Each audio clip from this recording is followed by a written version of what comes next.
Yeah, so pleasure to be here. I wanted to dial my CTO in because you guys heard a little bit about my company yesterday, a little bit on the sort of the commercial, but also I spoke mostly about automotive radar. And for today's intention is really a little bit more on the SATCOM. And I wanted to make sure Hao Xian, who happens to be my older brother as well, I did mention it yesterday. So we joined force to start this company in 2017. I went to grad school at Carnegie Mellon. He got his PhD at MIT in 2001. So wanted to give him a chance. Hao, can you hear us? Yes, I can hear you. Perfect. Awesome. Works out well. So I'm going to carry through a couple of slides, and I'm going to turn over to him to get a little bit more meat behind the technology for our company. Like I said, some of you may have seen this before, so that's him right there. And this is Dr. Min Liang is also our other technical co-founder. My personal experience, just a little bit of background, just business. Started my 20-year business career in management consulting, and then went to corporate investment, banking, and then ultimately my brother convinced me to quit my job and sold my house in 2017 to start something because it took me about 6 months, but I genuinely felt that this technology, what I have in my hand, this is a millimeter wave Bloomberg antenna, has so much broader application across, object detection, so robotics and automotive, but just as important information transfer, so that base station for satellite communication or space usage. So I'm going to turn over to him. So Hao, if you can give us a bit of an intro of yourself, and then I'll flip through the slides 6. Okay, sure. Hi, good afternoon, everyone. This is Hao Xin. Nice to join here. So I'm a MIT grad at course 8 physics. I got my PhD in physics in February 2001. I did my PhD thesis with late Professor Millie Dresselhaus. My topic was high temperature superconductor microwave propaganda applications of the high temperature superconductor thin films. And I did a lot of my experiments both in Building 13 as well as at Lincoln Lab. After I graduated, I went to industry for a few years, switched more toward semiconductor and also microwave circuits and phase 3 antennas. In 2005, I decided to take a professorship job at University of Arizona and set up the millimeter wave circuits and antenna laboratory. So we have been working. Can you hear me okay? Yeah, can you speak a little bit louder? Okay, sure. I'll do that. And in 2017, we started to work on 3D printing, especially on some of the low-number lens antenna-related topics. And in 2017, as John mentioned, we funded Lunewave to commercialize this technology. Since then, we've been working on a lot on automotive radar, utilizing this kind of unique antenna technology. We have also been working quite a bit on the SATCOM, on space-based applications with JPL, NASA. More recently, from the Lunewave company, we have done the phase 1, and we're just starting the phase 2 SBIR project with Space Force on more satellite communication and surveillance-based applications, producing very large-scale lunar lenses. Great. I just turned over to slide 6 if you want to dive into the technology. And you guys can hear him okay, right? Okay, thank you. Yeah, appreciate it. I can hear you okay. Okay. Let me know if my audio, if I need to do something about it. Yep, we're okay now. So slide 6, it's on the screen. Okay, so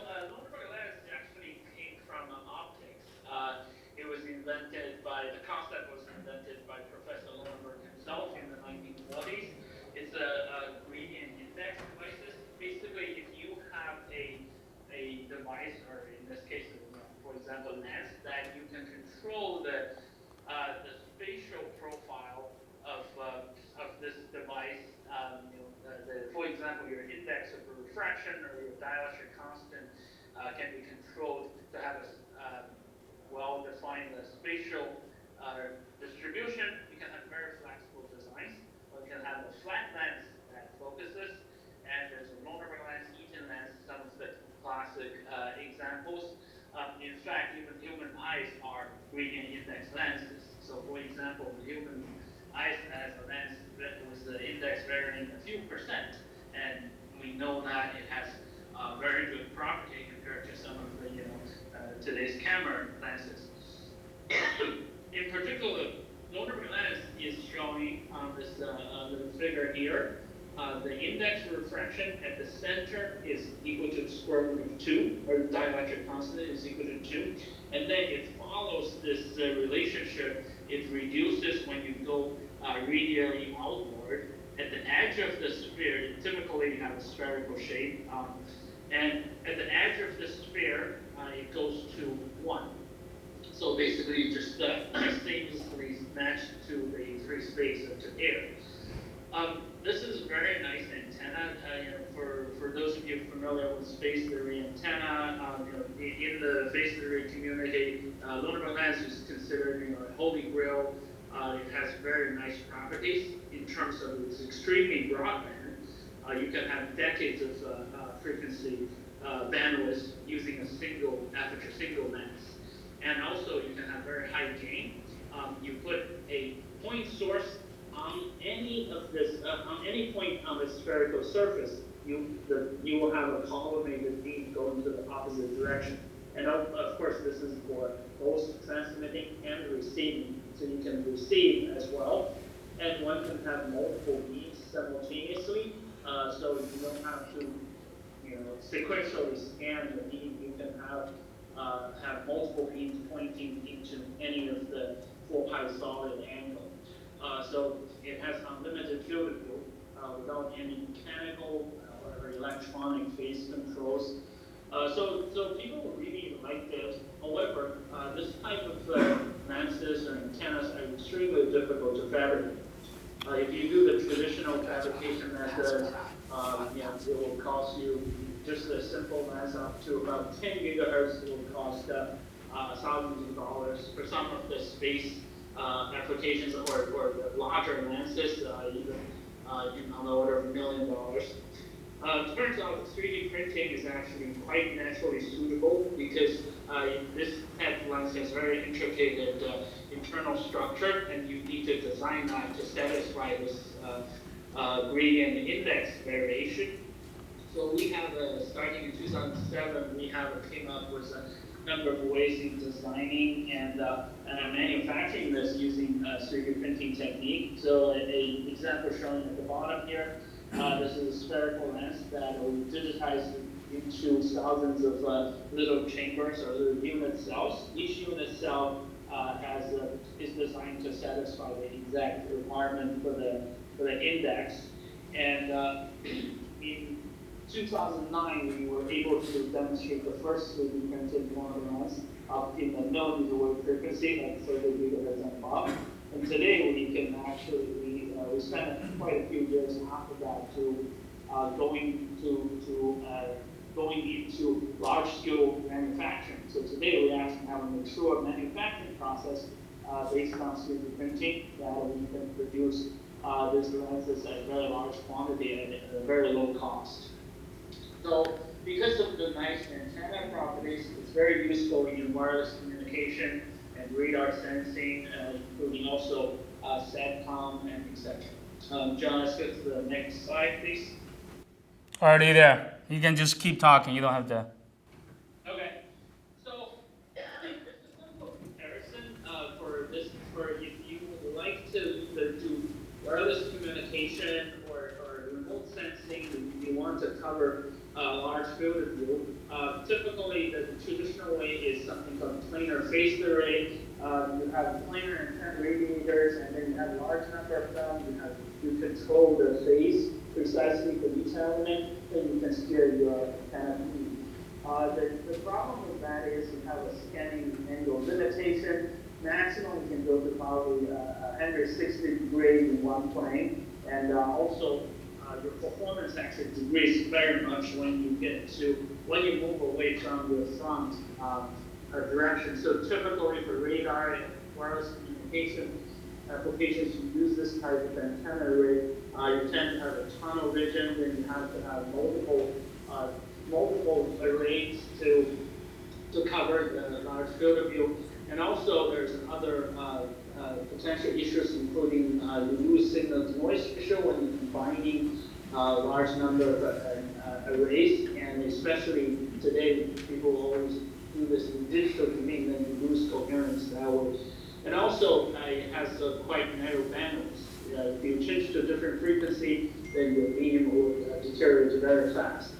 On the other hand, lower lens, it has spherical symmetry. We can cover not only 360-degree one plane, in fact, we can cover the entire 4-pi solid angle, and the aperture size from any direction is identical. So this is obviously a very nice applications. Imagine you need to communicate to multiple satellites with different frequency, with different, very large different directions.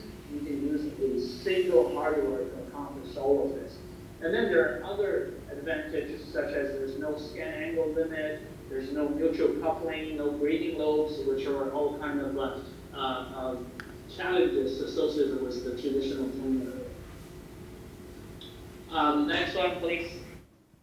So we have demonstrated a number of applications and prototypes to showcase that we have using this type of antenna technology, we can have simultaneously multi-beam and multi-frequency with very high gain. So shown here are some of the simple demonstrations. In this case, we have about 24 centimeter diameter lens, and you can see we have 3 transmitters at different locations, and they will basically generate collimated beam into different directions. So we have both spatial and spectral multiplicity in this case.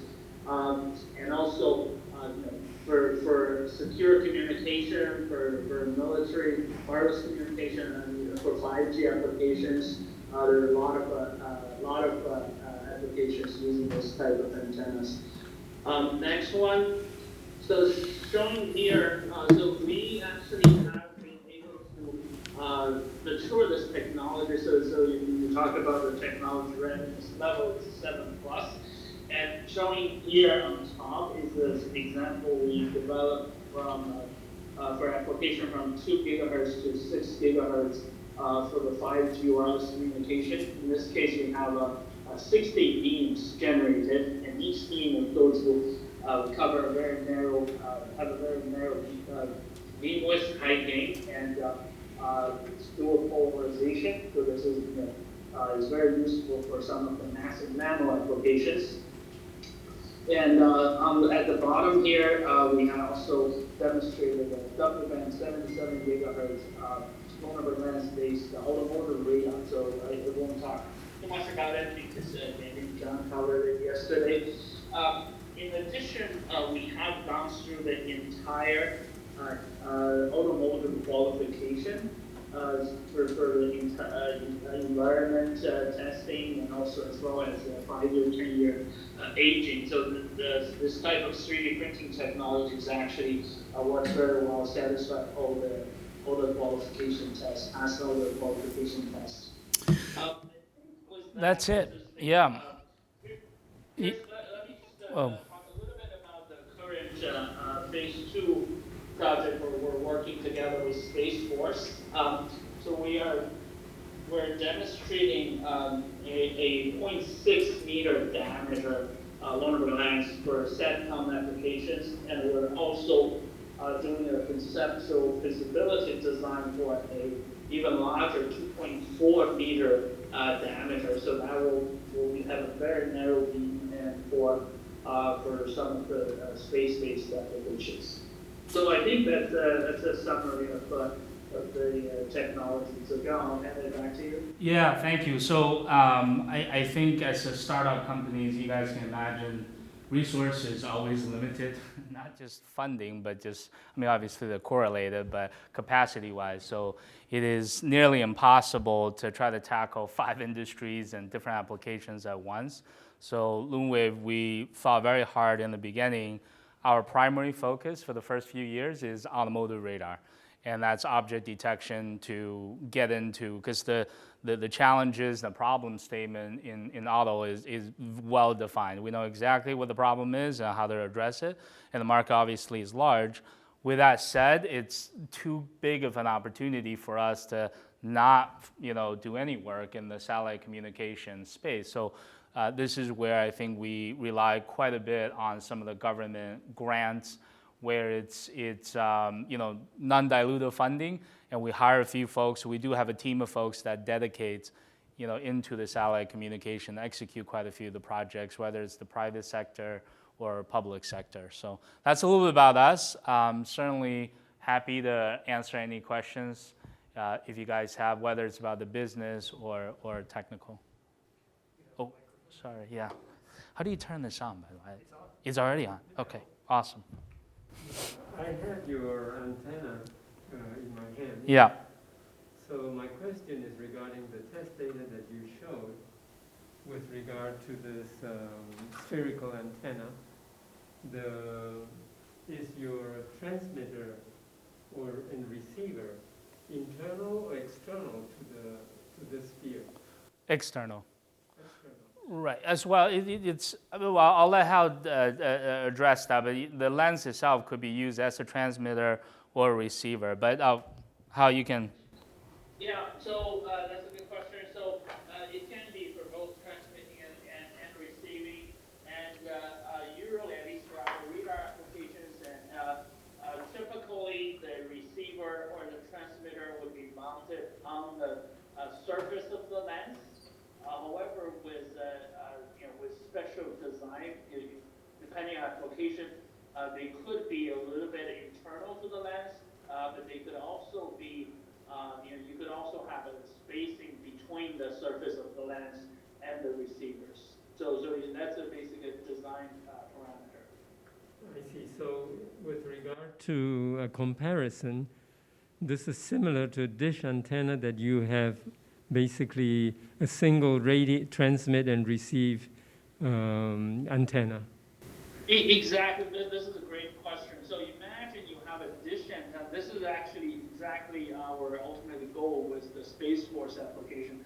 Imagine you have a big dish antenna. You can pinpoint your beam to a satellite very good, and with a single frequency, with a single direction.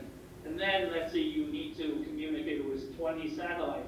That's 20 different dishes pointed that different direction. With this type of system, you have a single aperture. You just need to put your receiver pointed to a different direction, and your receiver can have very large frequency bandwidth. So for example, for the project we're working on now, we could go from L-band, that's from about 1 gigahertz up to at least Ka band, 40 gigahertz. So your radiation pattern, is it an omnidirectional antenna? No, the radiation pattern is a very sharp beam. So basically, it's a narrow beam. beam. You have a large dish. You have a very sharp, what's called a pencil beam. So are you? I think we probably, are we out of time or still okay? Yeah. Okay. You know what, let's follow up. I think we should have right. a good half-hour introductory call. Thank you. We have a little bit of time. Right. Make sure everybody gets I have a similar question, because I feel like that if you do have like an external source or sensor, that means that you're not going to be able to get data from every direction, right? So does this mean that for example, that if you want to be omnidirectional, that means that, for example, half of the sphere need to be equipped with sensors to be able to detect from every angle? Is that correct? Yeah, I think I understand the question about omnidirectional. So basically, let's say you want to communicate with two satellites in the two very different directions. What you do is you have one transmitter and receiver pointing to that direction. Then you mount another one at a different location on the lens that will have a simultaneous beam which goes to the other satellite at a different location, and they do not interfere with each other. So basically, you have a parallel communications with different direction, and they can be having very different frequencies. So we'll thank John, and we'll wrap it up here. If you'd like to continue, I'm not going to turn off the Bluetooth speaker, but we will conclude this session, and I thank you all for coming, and for those of you on the live stream, thank you as well. Thanks for your patience as we deal with hybrid conferences. This is a thing of the future, I think, so we'll be doing it again.